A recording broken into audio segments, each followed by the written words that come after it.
Are you trying to find more thyme? Well, I got you covered in this video. My name is Nicole Burke, and I'm the founder of Rooted Garden and the owner of Gardenary.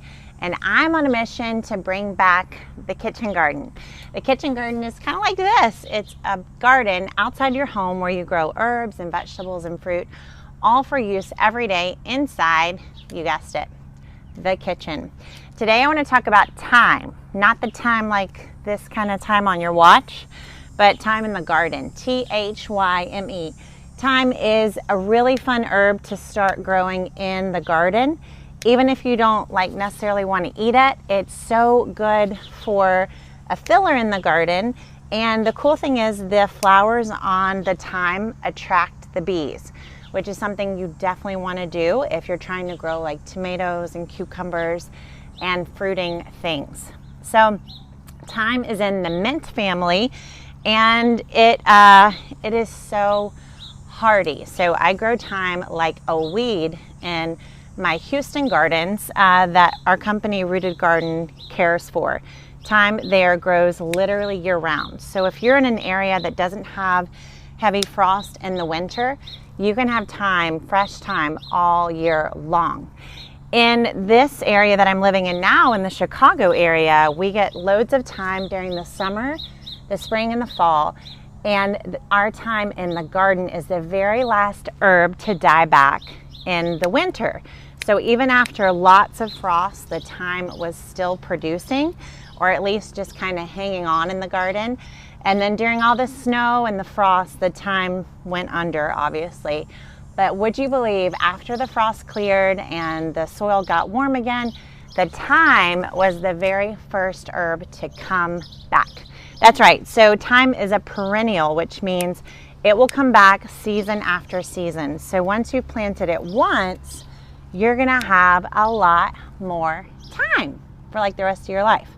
Isn't that awesome? I think it's awesome. So I used to tell people that I first learned to garden by growing salad. And that's kind of true, but the more I thought about it, the more I realized I actually learned to garden by growing things like thyme, growing herbs.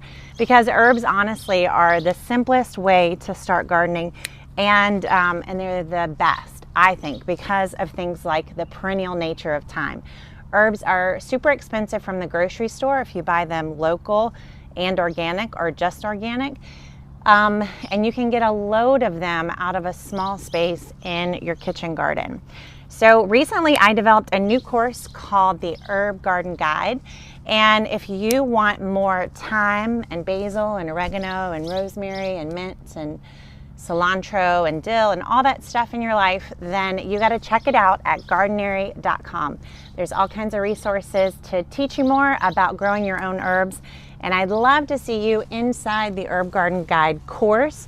You're going to learn all you need to know to start gardening, and you don't have to have a huge garden like this to grow herbs. You can grow them in pots and small containers right on your back patio or porch or whatever you got.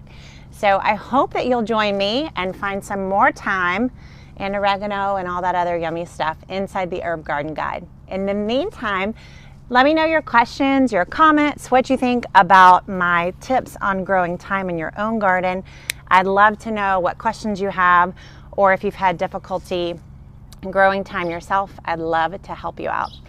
I'm Nicole Burke. I'm so thankful for you bringing back the kitchen garden with me, and I'll see you next time. That was a good pun, don't you think? Next time. You get it? Time.